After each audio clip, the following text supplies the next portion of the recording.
So if you would like to stay like anonymous and don't want your face being on this recording, just turn off your video. And please be sure that you muted during the meeting, because noise is very destructive, especially like during online meeting, when it's so easy to be distracted from what you see on your computer or phone. So please be sure that you're muted. So today we are talking about very interesting study in the field of mental health, and it's I think this is like first time when we're looking on secondary analysis. So, and I hope that Kirill, who is medical student from our like organization, like our friend in St. Petersburg, and he is not from Pavlov University, but from Military Medical Academy in St. Petersburg. And I'm really glad that we come to develop some inter-institutional collaboration in this journal club. So Kirill, please tell us about this study, and we are excited. Okay, thank you. Dear colleagues, today we will discuss the article called Cortical Connectivity and Moderators of Antidepressant with Placebo Treatment Response in Major Depressive Disorder. And it's a secondary analysis of big randomized clinical trial. This study was published in the January the 2nd this year in JAMA Psychiatry journal. And the main problem with which this study aimed to solve is limited clinical utility of functional connectivity studies. Functional connectivity, especially functional connectivity findings that suggesting a role for cortical connectivity networks in treatment, especially in this study in major depressive disorder. There are two main factors of the importance of this study. The first is that half of MDD patients not responding to antidepressant treatment, and we can say that fMRI studies help to solve this problem, but the cost and technical requirement of fMRI procedures are still limiting factors, even for Europe and USA. At first, I want to speak a bit about fMRI and MEG and EEG mechanisms, and we know that functional magnetic resonance imaging based on blood oxygenation level dependence effect, and the result of fMRI research is functional connectivity of brain structures. Whereas MEG based on electromagnetic fields, primary magnetic fields of neuronal groups, and EEG based on electromagnetic fields, and we can reveal the envelope connectivity by this analysis. And MEG is better than fMRI by one thing, that blood oxygenation level is based on stay on 5 seconds response, and electromagnetic fields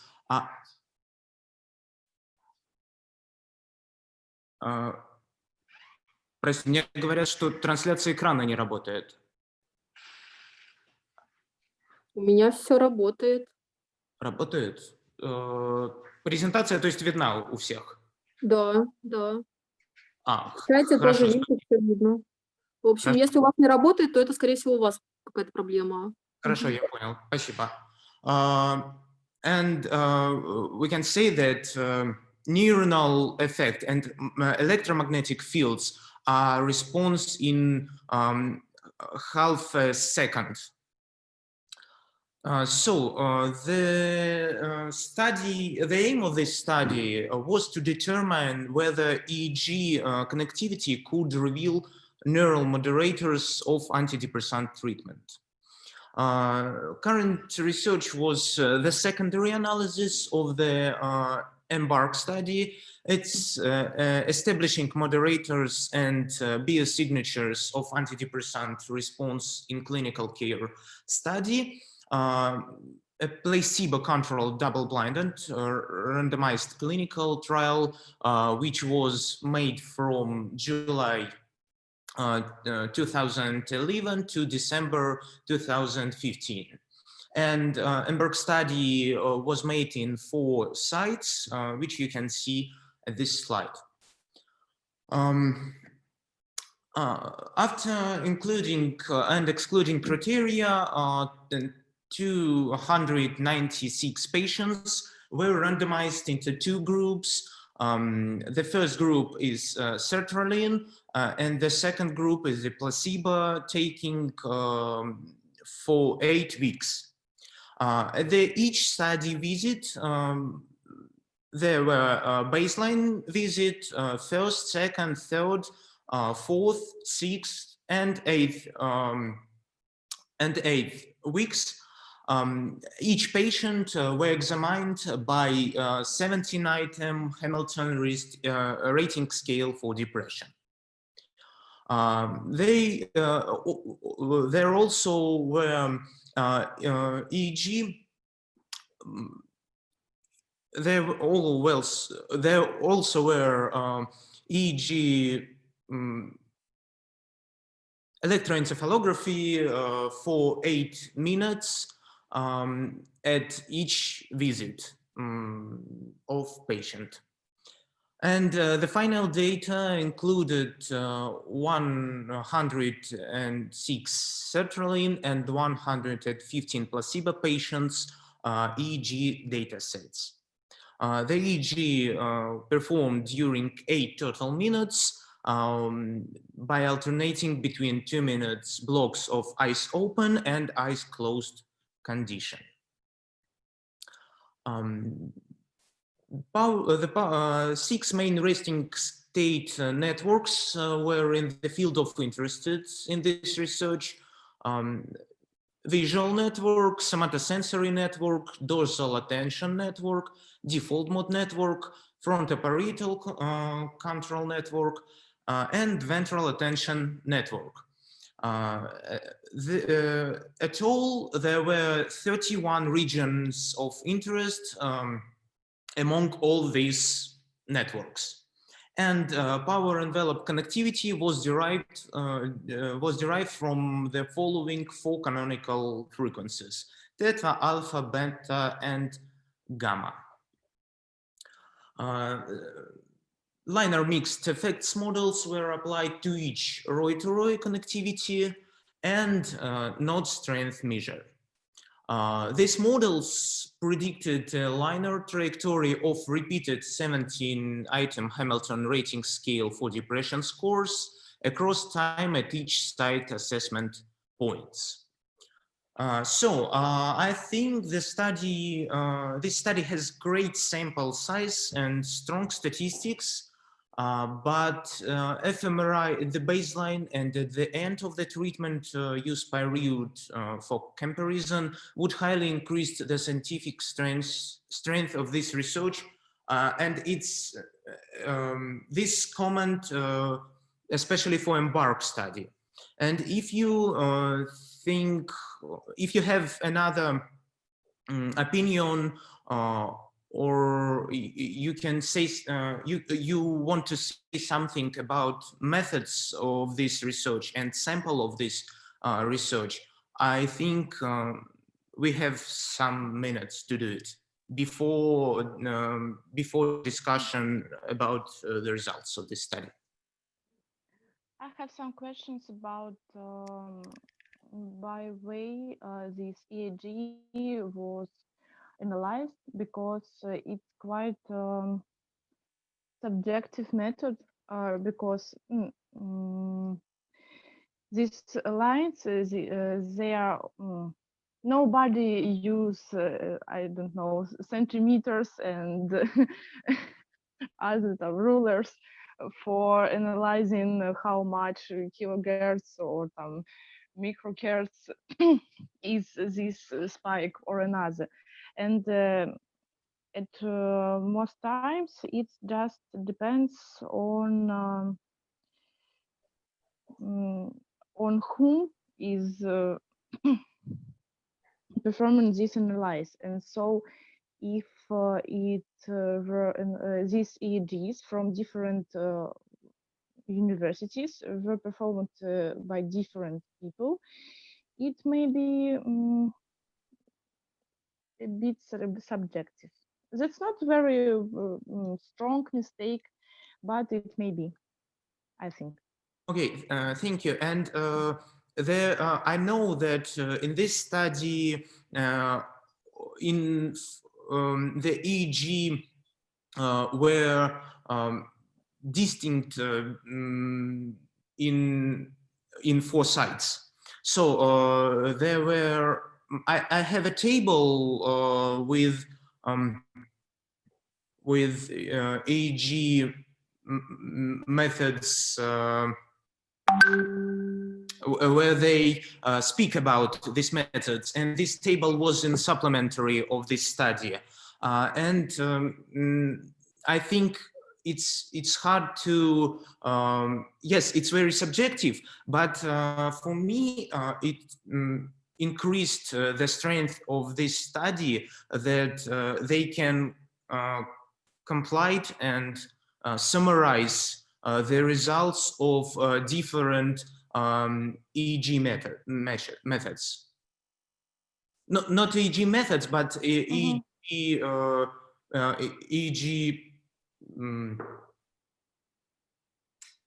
electroencephalography. I can't remember this word. Not mechanisms, but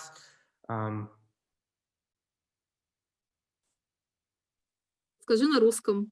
Я и на русском уже не могу теперь вспомнить. Я имею в виду, что у них были разные аппараты ЭЭГ, вот, но при этом это классно, что они их объединили, все результаты. Ну да, я... Yes. And I also would like to mention that they said that they control for the site, like when they do statistical analysis. So even if you have like different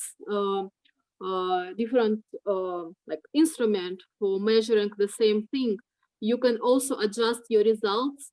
Just include this variable, like this is like site as a variable, and depend on this variable, you can adjust your like main results and to see, is this like site, is it matter for your result or it doesn't matter?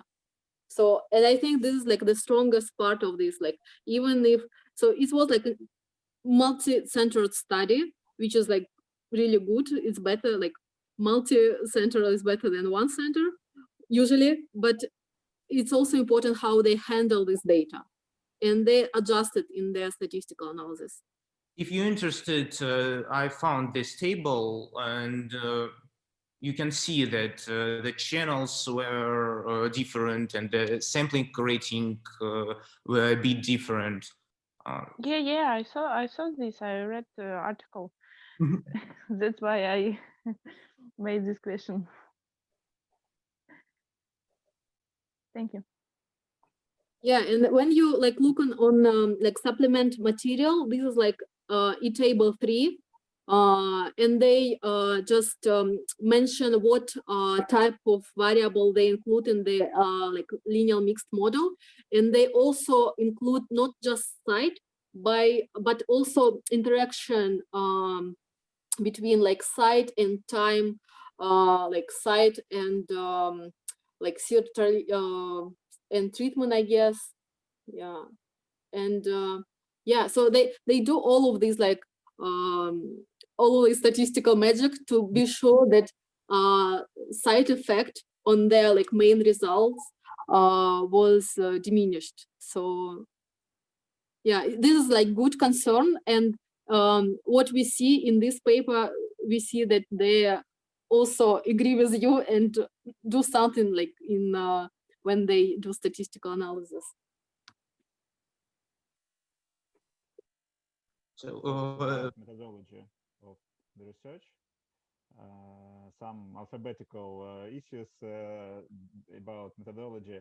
I didn't saw any hypothesis of this research, so it could be better for me if they told that this is some kind of exploratory results, but because they didn't have any hypothesis of the research. One more thing that I tried to find some information for patient's flow chart from the Embark study for this secondary analysis, and I don't understand really how they managed with withdrawal patients. They don't say anything about were these patients from two samples withdrawn. What was the withdrawal rate for sertraline group and for placebo group, and did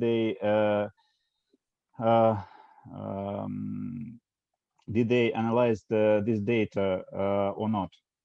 And one more question about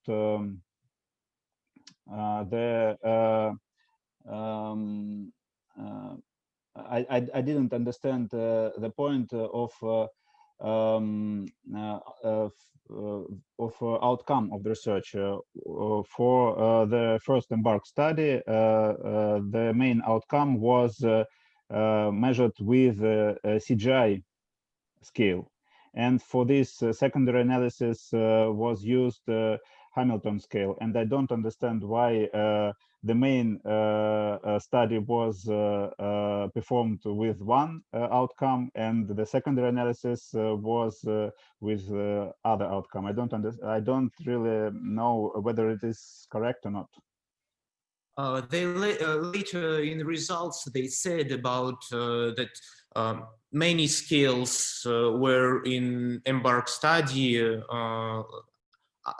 They measured anhedonia by Hamilton, not this Hamilton scale, and 3 or 4 any scales, but it's hard to understand. Yes. Kirill, would you like to answer on 2 previous questions about hypothesis and about like study flow? I didn't find the hypothesis in this study too, but I think. Sorry, let's start with this one because I find hypothesis, and this is on like page 2 before, like it's usually like at the end of introduction, and here you also see this is like last sentence or in introduction section, and they say that we hypothesize that greater PSC, like power envelope connectivity and node strength localized to the frontal and parietal cortices. Do you see this? Like they say about this. And they thinking about like, okay, like this is like AG data, it's predict better like treatment results, treatment response. So they say this. This is like second page at the end of introduction. Final sentence. Yeah. And also about the second question about like study flow, it's not included in the main data, but in supplementary materials. If you look on this, like, I don't know, Kirill, do you have like supplement? Yes, I have. So can you show us figure 1? Yes, and it's here in my presentation too. Sorry. Sorry. I can place it. But this is different flow chart. This is they have some marks in the supplementary for this chart. Could you? Yes, in the Embark study is another chart, yes. Yeah, yeah. And I told not about ECG, EEG results or fMRI results. They withdraw some results because of quality of EEG. But I told about the withdrawal reasons for not efficacy of sertraline treatment. And in the EMBARK study, they crossed patients who didn't didn't get results from treatment of sertraline to bupropion, and patients who didn't answered for placebo, they crossed them to sertraline group. And I don't see any mention of these crossovers in this. They didn't say anything about bupropion, and it's strange here. I This agree is with you, but I also with, for EMBARK study, but not for this secondary analysis study, and I don't understand. Do they want to say that patients who received placebo, who were at least moderate depressed, didn't receive any treatment for 8 weeks, and they only look at them and say, okay, wait a minute, when let's wait some more weeks, be calm. I don't understand. And what was the withdrawal rate for these patients? They write that they randomized 300 patients, and what sample was withdrawn because of lack of efficacy? I don't know. Of treatment. Sorry, what do you mean about withdrawal? Like dropout? По-русски, выбыли из исследования из-за недостатка эффективности терапии. Okay, so this is dropout because the treatment was inactive in this sample. Withdrawal is like when you withdraw your informed consent, when you don't would like to continue your study. So it's kind of like, okay.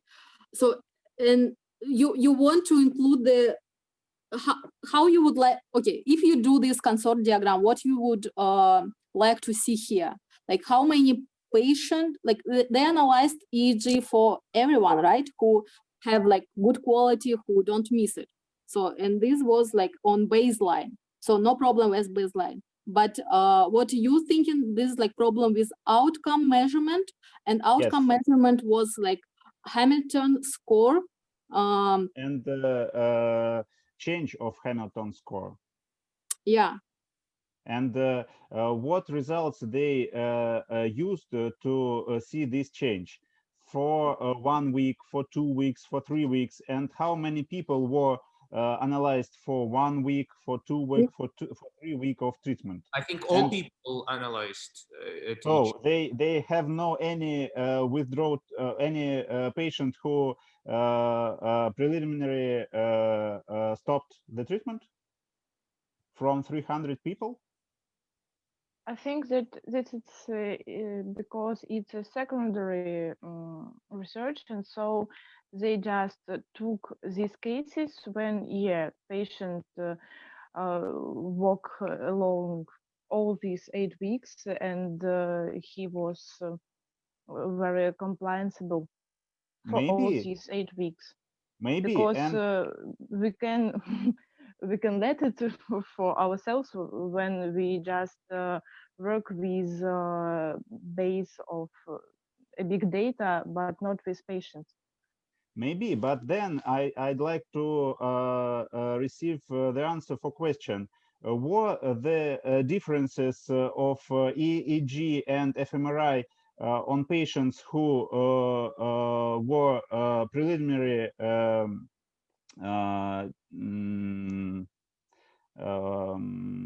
какое-то слово вместо withdraw нужно использовать. Dropout. Dropout.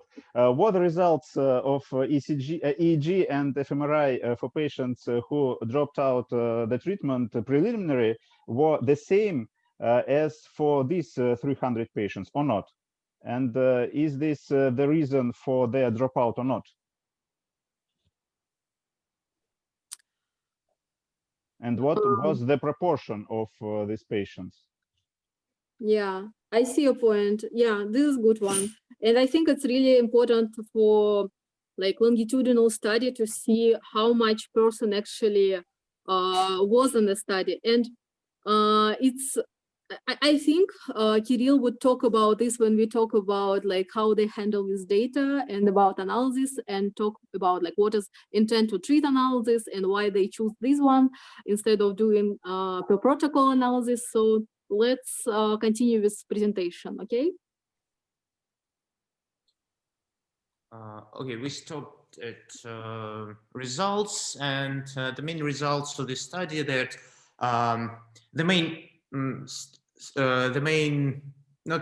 main results, but we need to pay attention on this, that eye closed reflected placebo-driven effects, whereas those in the eyes open condition reflected effects from both groups.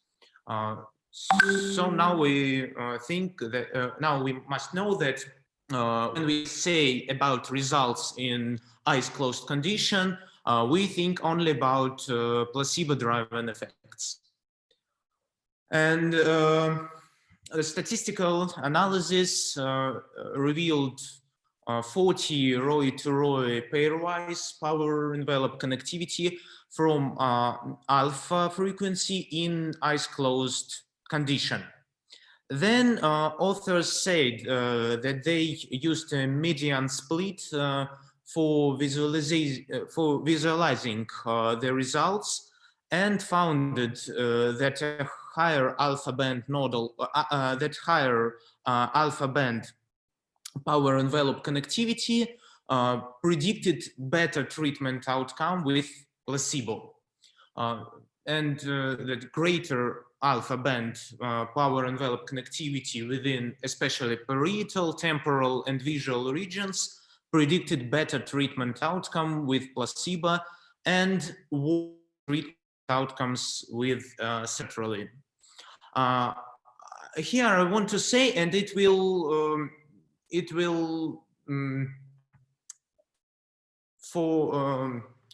common for all these tables, or for these images of it's, for me it was very hard to understand that the results represent predominantly placebo outcome, because when we look at the right side of this image, when we see where we see low and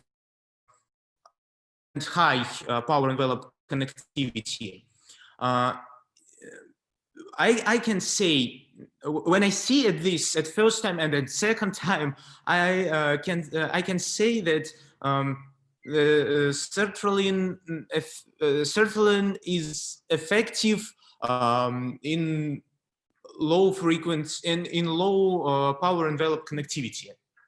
So I can say that placebo is more effective here. I see only that sertraline is more effective at low power envelope connectivity.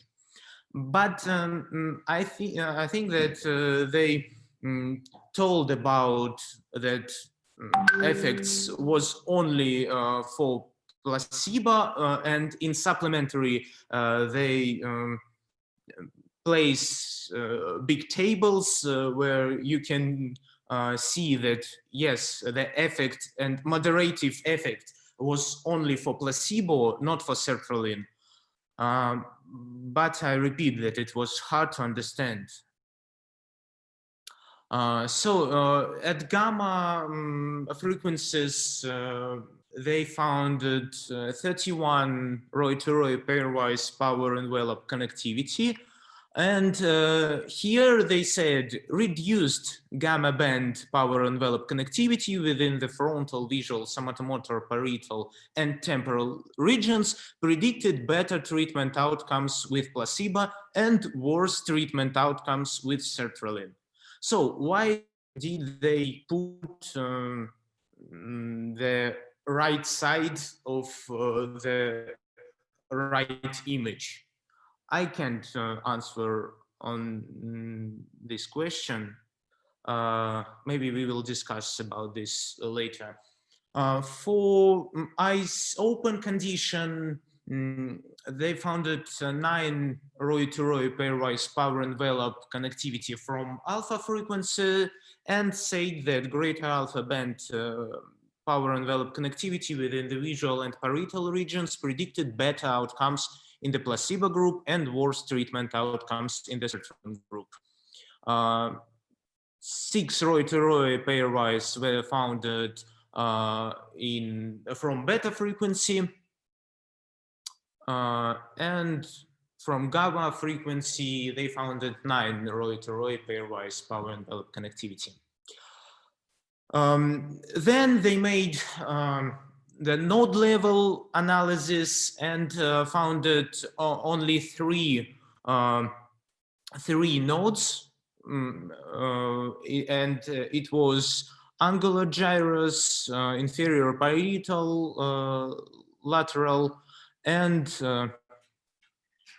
I can't remember what it was, but they founded only 3 nodes after FDR correction. And they again put the similar image and said that higher alpha band nodal strength predicted better treatment outcome only with placebo. And they said also that all of these results at node level only represent the placebo effect and not the sertraline effect. The last image of the results of this study was the association between electroencephalography connectivity moderators and anhedonia. The baseline anhedonia ratings was measured by the Snaith-Hamilton pleasure scale across the entire sample, and it negatively associated with alpha and gamma band connectivity metrics within the eyes closed condition. And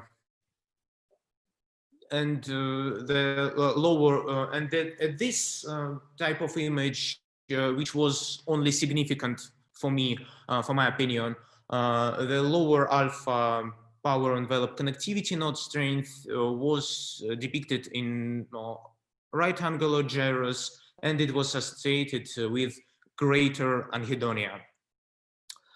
So at the end, authors speculate that parietal power envelope connectivity, in particular to the temporal and visual regions within the alpha band, may reflect in part the action of reward processing systems, which in turn predicts placebo response.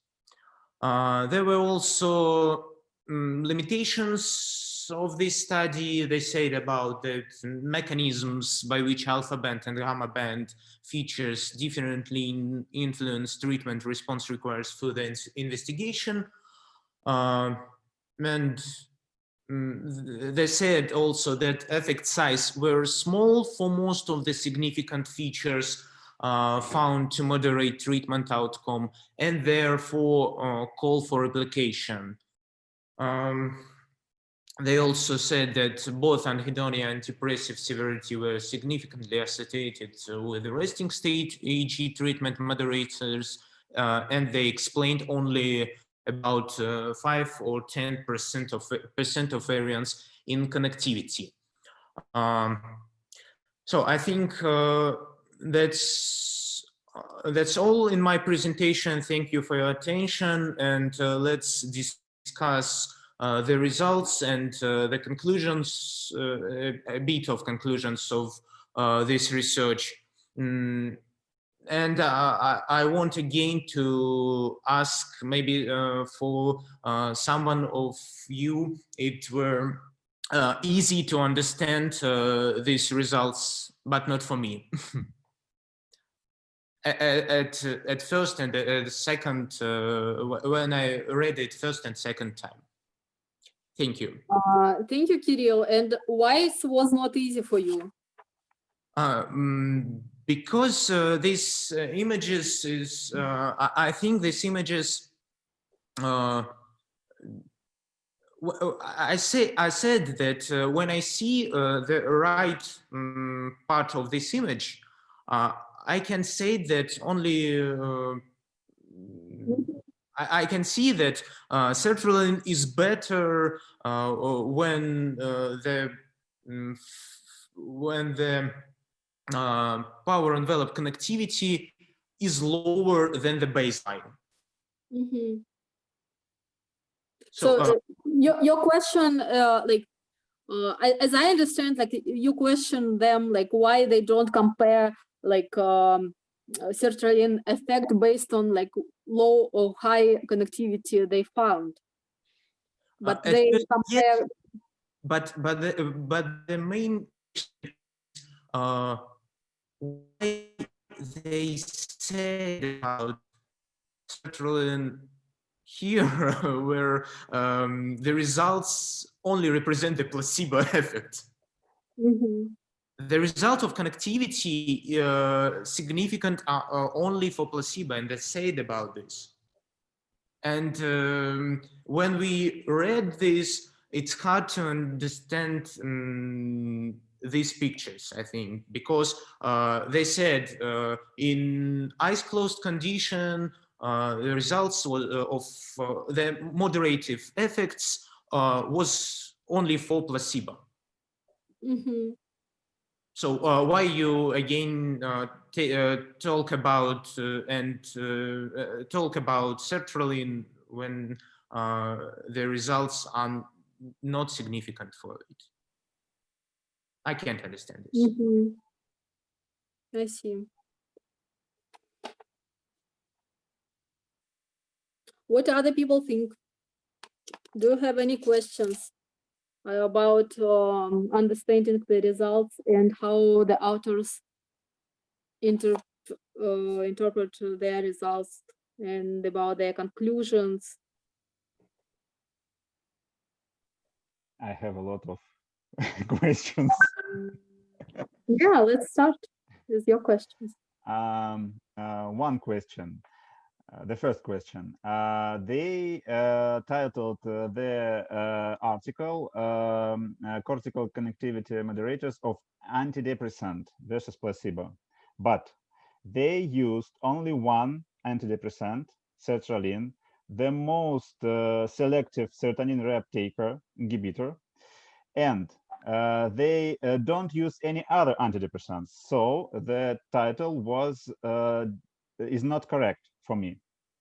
One more point, they used a different type of antidepressant in the original study, bupropion, and they don't use these results for treatment of bupropion in patients who did not answer for treatment on sertraline, and they didn't use these results for this secondary analysis. So I think that the correct title should be about maybe sertraline antidepressant or serotonin, not antidepressant versus placebo. Second, major depressive disorder. They don't analyze the patients who had severe depression because they did not enroll patients with suicidality. So, and they did not enroll patients with low intents of depression. So I don't really know, is it correct to use major depressive disorder title, but maybe this is correct. I don't know exactly. And one more is very interesting results. They use this in supplementary, in one of the table in supplementary, but not mention this result in limitations. They had significant decreasing of power envelope connectivity. No. Because of sex of patients groups. They have different sex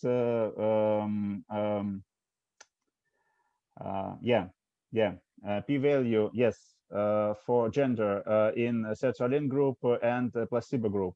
They had different gender, господи, как же это по-английски-то, состав, половой состав, короче, был разный. And they didn't told anything about this point. Maybe we can say that they received this different results in placebo, but not in sertraline because of gender differences. I don't know. They should be mentioned in limitations for me. Okay, so you like mainly question is about like the title, like that they use antidepressant rather they should use sertraline, to be more specific. So is anyone agree with this issue, or do you have other opinion? Like Kirill, what do you think? No, yes, it's right, and it's also was strange for me that Embark study used 2 antidepressants, and this study speak only about sertraline, and don't talk anything about non-responders to sertraline or to placebo group, and I can't understand this too.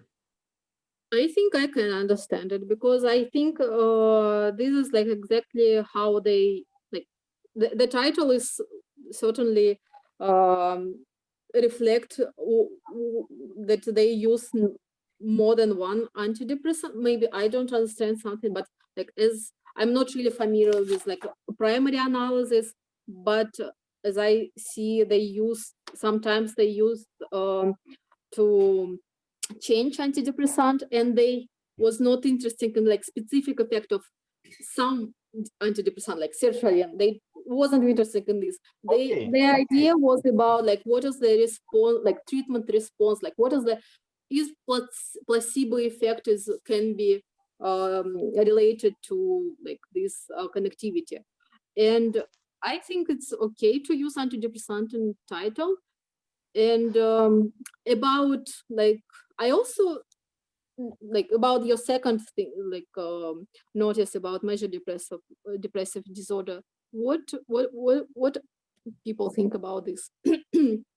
Because I also think like we should keep in mind that it's secondary analysis, and it's okay that authors not really was super specific about these details about like inclusion exclusion criteria, because like if you're interested in this, you can go to and find like first analysis, and like usually in first analysis of randomized clinical trials you can find all of this information, or like on clinical trials website. So I think it's okay that they just like give some like references when you can find this information. So and it is their first case of major depressive disorder, not his first diagnosis, and the patients, how I remember, didn't take any antidepressants at all. Before the study. Yes. Oh, this is interesting. I said about this. Yes. I don't know exactly. They put a lot of words, a lot of letters about the patients, and I don't understand anything. In one place, they mentioned that they include patients who were depressed previously, not the first episode for depression. So, but in the other place, they mentioned that these patients never received antidepressants. But how can it could be? I don't understand. And for antidepressant point, antidepressants can have different mechanisms. This may be sertraline antidepressant, sertraline and noradrenaline antidepressant, noradrenaline antidepressant, antidepressants with specific other mechanisms. So these results demonstrate us only sertraline inhibitor antidepressants results, not all antidepressants. And so I think that this is not really correct to say that they receive all possible treatment response results. I think they just want to be like in safe place, because if you say sertraline, people will ask, why don't you put like bupropion in this title? So it's just like for like their own safety. I think they don't say like they should mention sertraline antidepressant. Okay, sertraline inhibitors. Okay. And I think they we also have like thought concern about like sex. Like actually it's not sex, it's gender ratio. Gender. Like, so like male and female. So what I just question, like, why do you think it's important? Do you know that like gender can predict treatment response, or why do you think it can be like confounder in this relationship between like connectivity and disorder, like in the treatment response? Why do you think it's important to keep in mind? Very simple thought. They receive significant results in sertraline group and significant results in placebo group and non-significant results for sertraline group. And they have gender differences in these two groups. So it's only a question. Could these gender differences have any influence for these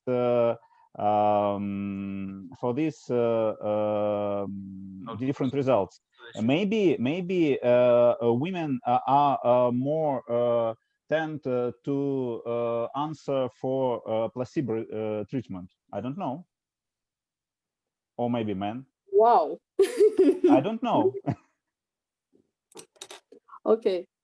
At least like they should include it as a like covariate when they do regression analysis, right? Specifically, if they have differences in this point in gender. If they didn't have these differences and didn't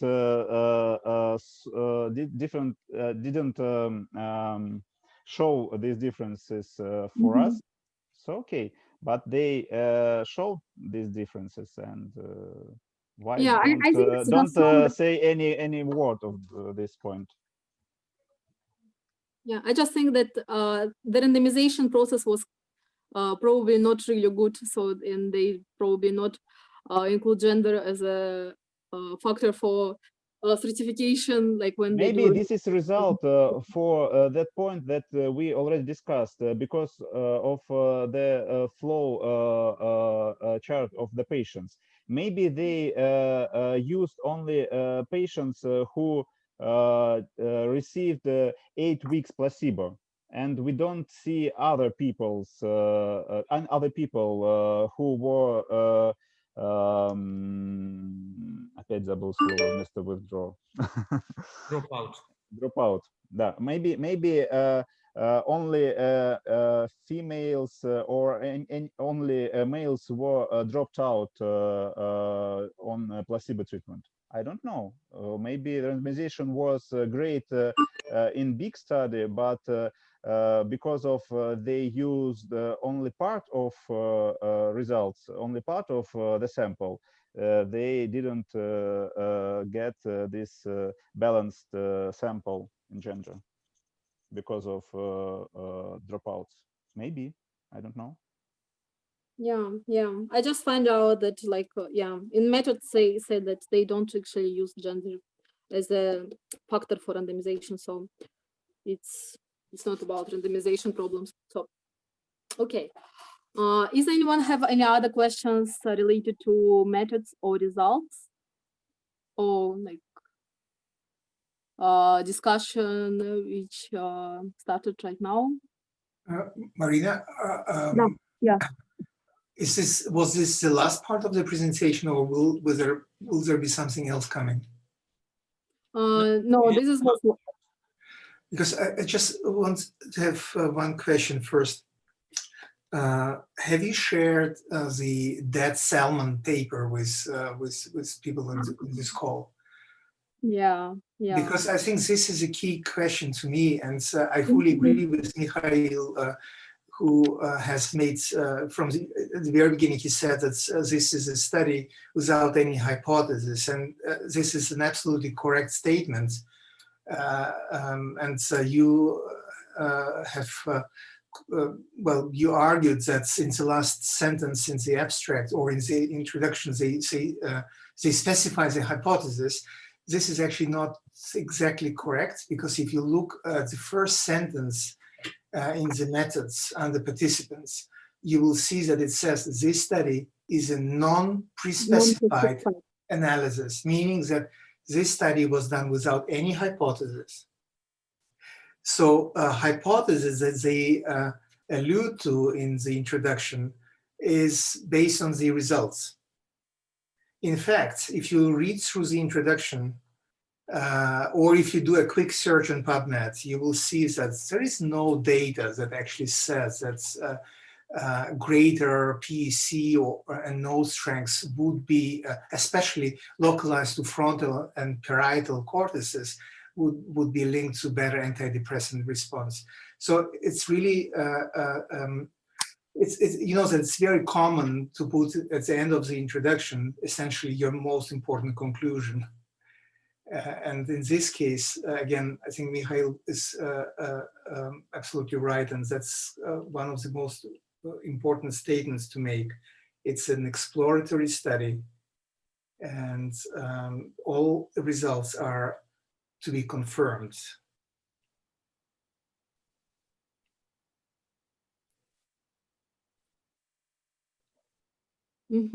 Okay. It doesn't mean that it's a bad study. I didn't say that. It's an exploratory study, and the probability that it will be confirmed in another study is extremely low. That's why I refer to the dead salmon study.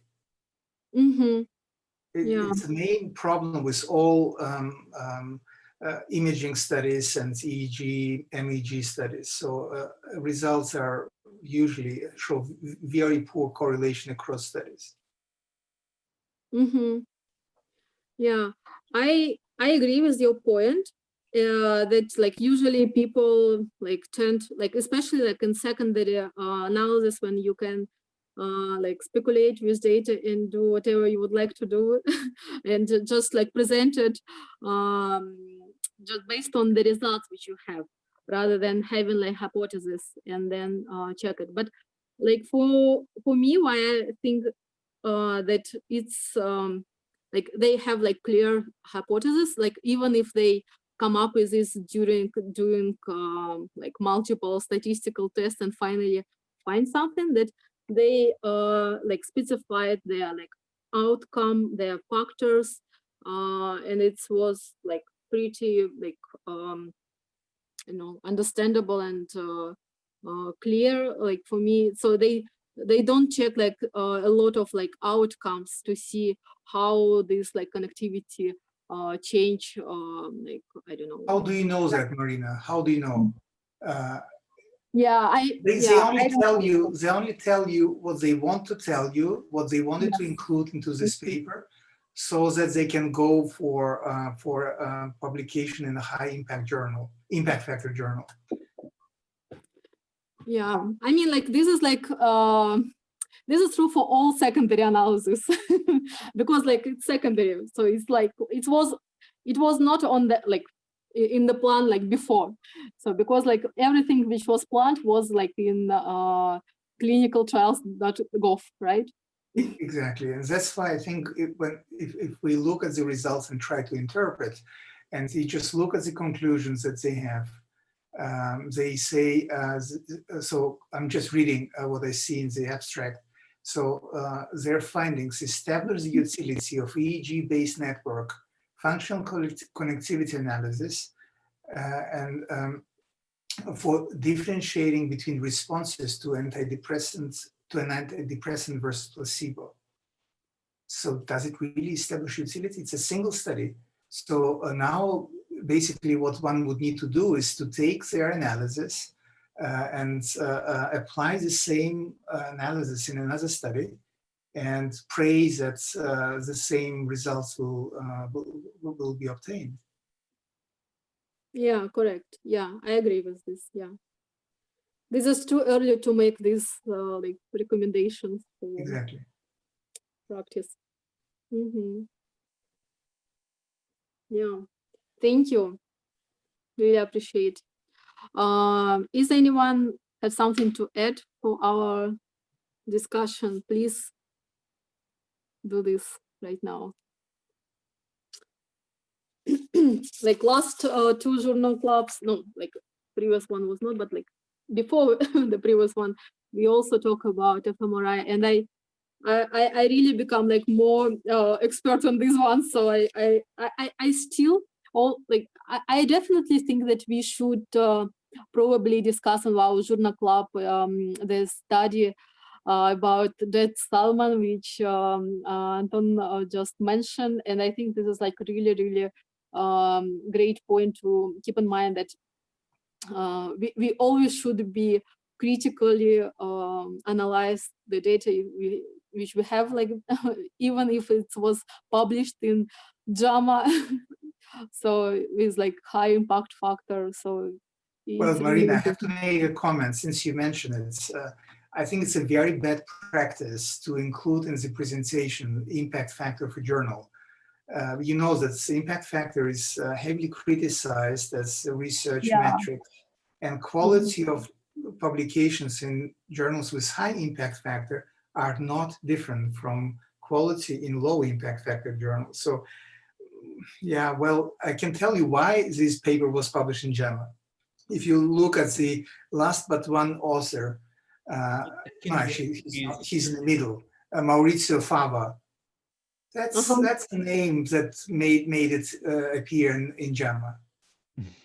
It's one of the most heavyweight psychiatrists in the United States. Okay. Problem solved. Okay, we should probably include like other practice in our journal club. Instead of included impact factor, we should revise authors and to see what is the relationship between these authors and article. The statement of conflict of interest is great in this in this paper for one list, I think, and for one page, for one full page. Yeah. It's also people. Yeah. It's exactly. This is like amazing how much conflict of interest. Yeah. Thank you.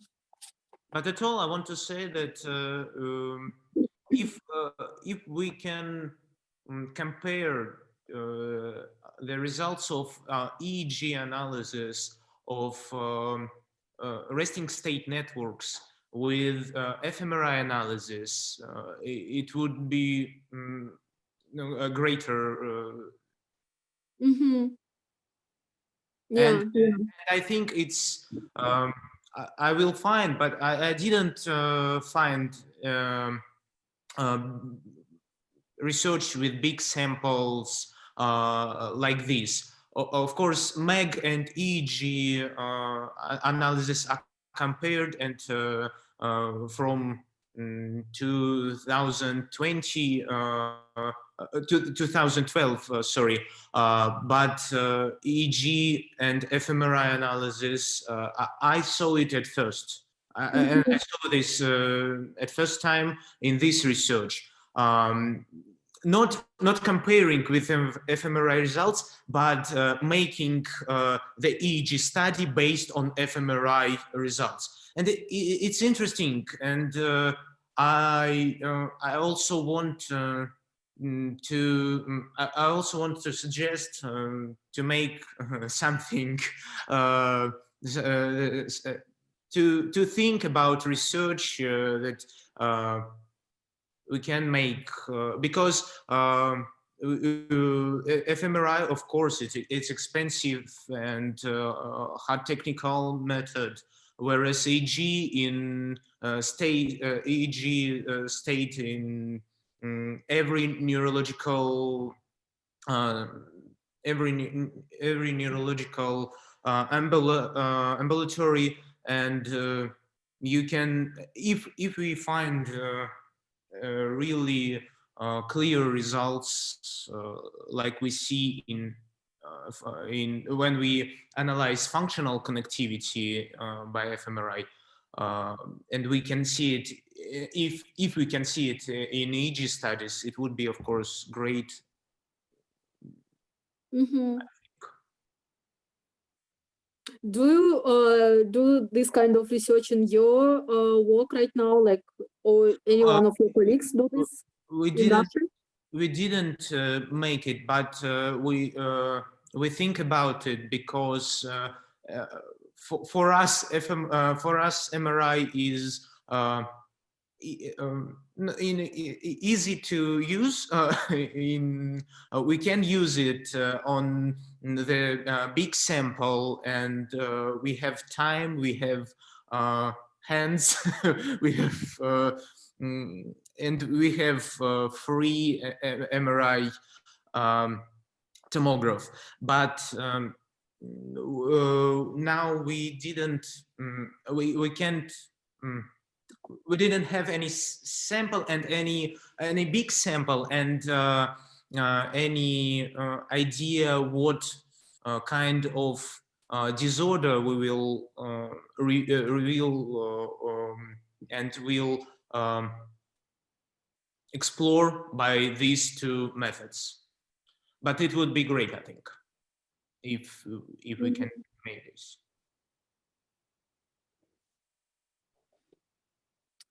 Okay, thank you. Sophia, maybe you have something to add. Like, we're a little bit out of time, but like probably you can have some words, like final words. That time is not this time, sadly, but for me it was pretty difficult to read this paper, so I just listen and Okay. try to understand your opinions. Okay, so we record these sessions, so if you would like to return to and listen again, like you can, and everyone can do this. So thank you a lot. I stop recording.